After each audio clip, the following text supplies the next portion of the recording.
made a better decision to protect what you had and maybe would have been in a better place.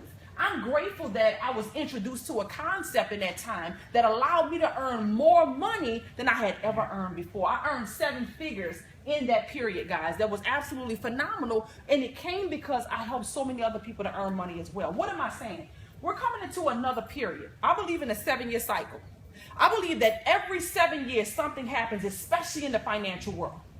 We're really talking about from 2008 to 2009, and then you fast forward to 2015, you talk about 7 years. Some people are having trouble right now using their credit cards, debit cards, for simple stuff like gas. They don't know what's going on. They cannot articulate what's happening. They just know something is happening. Well, what we do in this session is we educate people on what's going on in the global financial world that's affecting us right here in the United States, that's affecting you right in your home, that is affecting your pockets. That's what we're going to do on today. Then when we're dealing with inflation, this is reality, guys. We're talking about you going into a grocery store expecting to spend $50. You end up spending $100.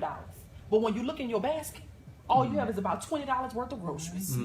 That is a sad reality because most people are trying to figure out why their money is not going as far as it used to go. You remember your grandparents, or even parents for that matter, saying, shoot, $1 used to go so far. I remember when I used to be able to get this with $1. Now you try to give a 5-year-old $1, they're like, $1? Because they know the dollar don't go far. A 5-year-old looking for a 20. Like, hold on now, wait a minute. $1, they want a 5 at least to be able to get half of what you got when you got that 50 cents. Exactly. So we're talking about right now, we're living in a time of inflation, but we're going into a time of hyperinflation. Now, this is why you're here. Because before we move into the period of hyperinflation, we're saying, listen, we want to make sure that we're doing our part as a community effort in educating the masses of people so that we won't be like most people were back in 2008 and 2009 who never had the opportunity to get information so that they could have made the right choice, okay? Then we're talking about people living from paycheck to paycheck. Guys, do you imagine, could you believe that most people, if they just miss one check,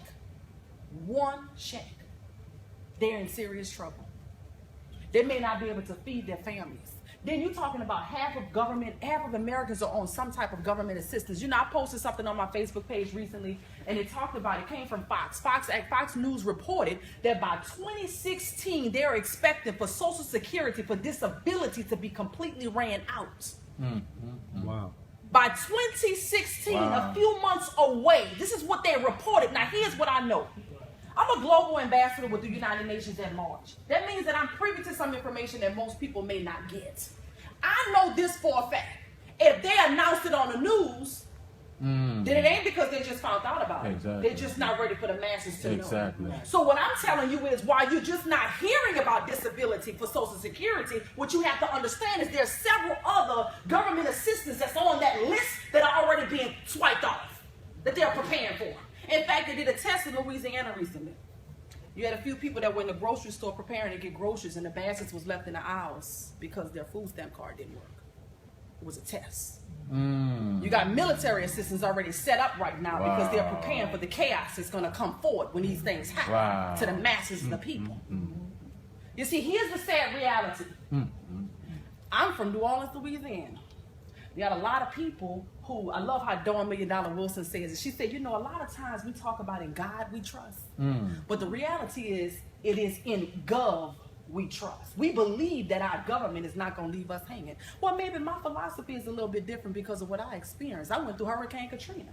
And I would have thought that the government was them that was going to take care of us. We had no idea that homeowners and business owners and successful people would be standing in line for food and clothes, that it was our community who was helping us to provide in those times. So what am I saying? This is a community effort to get the word out. If we don't tell the people that are in our community, the people that are around us, the people that look like us, they probably won't know. Because by the time they see it on the media, trust me, it's already too late to do something about it. Okay? So here's what I can tell you.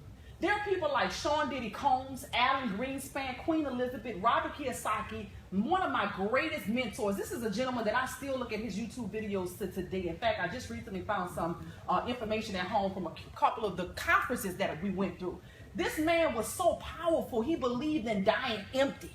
He believed that while you were here, you needed to serve your gifts in such a way that when you were gone, you left so much here, it's like you still here. So what I'm saying is, guys, these are people that we all know and respect, guys. You even have Donald Trump up there. And if I asked you, what do these people all have in common? For the guests in the room, what would you say? What would you think about it? If anybody want to comment on what do they think these people have in common in the room for the guests? Yes. Yeah. They're wealthy. I agree. I totally agree. Anybody else? What do you think these people all have in common? Some people may say real estate. Some people may say business moguls. And guess what? Y'all all will be right. But the reality is they have chosen to protect their wealth by saving it in gold. You think they know something that most people don't know? Well, here's what they do know. They know that the rest of the world is already moving to gold. You got the country China that's buying up more gold than can be mined out of the ground. They are still the #1 gold buyers to today. Why are they buying up so much gold? You got Utah and Arizona that recently passed a bill that says, guess what? You can use gold for goods and services. Now you can exchange it as a medium of exchange. You can use it as money. You got BRICS, which is an alliance between Brazil, Russia, India, China, and South Africa that said, you know what? We're going to depeg ourselves away from the U.S. dollar. The U.S. dollar, it's not backed by anything anymore. It's worth $18 trillion of debt. We don't need the U.S. dollar for me to do. Brazil don't need the U.S. dollar anymore to do a business with Russia. At one point, because we're still the world reserve currency, in order for Brazil to do business with Russia or India or any one of these countries, they have to transfer from their currency to the U.S. dollar. That means that even when we was not in the transaction, we still was in the deal. Right. So that means as Americans, we had so many privileges because we were the world reserve currency. You go into another country with that dollar, they were excited to take that dollar. Anybody traveled abroad recently? I know Dr. Heavenly was recently here. You guys may have remember seeing her on Bravo. I think they're still airing right now, a show called Married to Medicine. She's an affiliate with Care Bars International. A few weeks ago, she was here and she was saying that, you know, I went to Paris a few years back, like 5 years ago, and they was excited to take my dollar. I went back 2 years ago and nobody wanted the dollar. Nobody wanted her money. Because it's only us in the United States that have not got the memo as to what the dollar really is right now. Exactly. Okay? So now you have gold ATM machines that are on the city streets in New York, Boca Raton, Florida, Las Vegas, Nevada, coming right here to Buckhead, Atlanta, in a city near you. Now what I would have to say is, why would we need gold on demand unless they were preparing for a financial paradigm shift? Y'all remember the last financial paradigm shift we were in? Y'all remember at one point we used paper dollars for everything? We had paper for everything. There was no plastic. There was no digital money. You can't call up on the phone. You got to mail somebody a check. Because you're not getting those services by shopping online. Because you got to mail some stuff out. All of a sudden, you had ATM machines, these machines that you can actually go to that's going to give you cash when you need it because they transferred you to the plastic system. What I want to know is, did they get anybody permission to do that? Did anybody get like a survey in the mail to see if they were okay with transferring us to that system, or was it just automatically every corner you went to they had an ATM machine? Guys, they don't need your permission. That's why they already got gold ATM machines on the street. That's why they have so many cash for golds that are popping up everywhere, because the system is shifting. You got countries and wealthy that's putting all their money into gold because the system is shifting. So what our role and responsibility is to make sure that we're not leaving the masses of people out of the shift. Because how many people know that if you get in on the front end of that shift, you can actually experience a wealth transfer? But if you sit back and wait and watch it happen, you will most definitely experience a recession, because that means things that come. See, what happens in a wealth transfer or recession is that money is moving quickly. The question is it going to move quickly to you, wealth transfer, or from you, recession? It only means that money is moving quick. It's shifting. We're in a shift. Today you have an opportunity to get at the forefront of the shift. Why? Because really, this is going to be the only solution for the masses.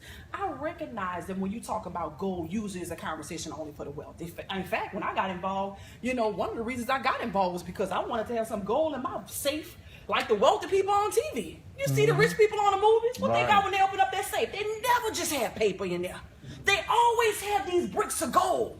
So why wouldn't I want to be involved in that? Most people think they can't afford it. Next slide, please. Well, I can tell you right now, 40 years ago, when we're talking about gold, here's what we have to do as a community, because the Jewish community, they jump in this thing and they run. The whole family. And the Asian community, they get it. The Indian community, they get it. They know gold is money. We have to still switch and flip in the minds of our people to say, listen, I'm not talking about gold is jewelry. I'm talking about gold is money. And if you're chasing dollars and working for dollars and everything you do is about dollars, then what you need to understand is gold is the new dollar. So what we have to do is educate our people to understand that you don't want to be left out of this. So here's a great scenario. 40 years ago, gold would have bought you about 5 loaves of bread. 40 years ago, $1 would have bought you about 4 loaves of bread. Well, what does that mean? That means that a gram of gold and $1 bill was running neck and neck. That means that when you fast forward to today, a gram of gold will buy you more than it bought you 40 years ago. It'll buy you about 25 loaves of bread. So if you had gold, then you would be looking, you'd have multiplied your money. Right? But if you try to get some bread with $1, then all you would get is a few slices. What happened? What happened is gold has maintained its purchasing power. And as you can see, you get more now for it than you did then. Right. The dollar has lost. In fact, the dollar has lost 98% of its purchasing power, while gold has soared 4,300%. Well, if you notice today, and you see we're in a bit of a shift, you see things are not as stable as it needs to be. You see that when you go and use your card, sometimes you don't work, you don't know why. You got people talking about the collapse of this economy and something may happen to the dollar. What are you going to do with that information? Are you numb to it because you don't know what to do? Are you seeking for a solution or a vehicle so that you can be at the right side of this thing? Or you want to just sit back and watch it play out? I'm going to tell you right now, knowing this, I'm trying to put as much money in gold as I possibly can. I'm more afraid to keep it in $1. Talking about something, you ain't nervous about moving them? Not at all. You know why? Because if all else, I could always move it back to paper if I ever needed to. Exactly.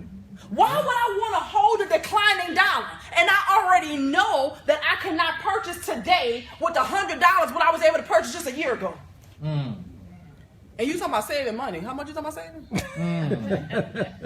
So you going to save money to win? Oh, you got a 5-year plan. Oh, okay. Or a year plan. Okay, so you're going to save how much until next year? Or you want to save $300 a month? I think it's great that you save. I just think it's important for you to use wisdom. I think it's important for you to follow the trends of the wealthy. When you got Robert Kiyosaki that's saying savers are losers, he's saying that for a reason. He's telling you that why would you save something that's losing its value by the day? Just to say you did it? Wow. Because you're not going to be able to get as much with it next year that you can get with it today. Well, what's the solution then, Dr. Chyna? Put your money in gold, because gold works as a hedge of protection against inflation. It does not lose value. Gold is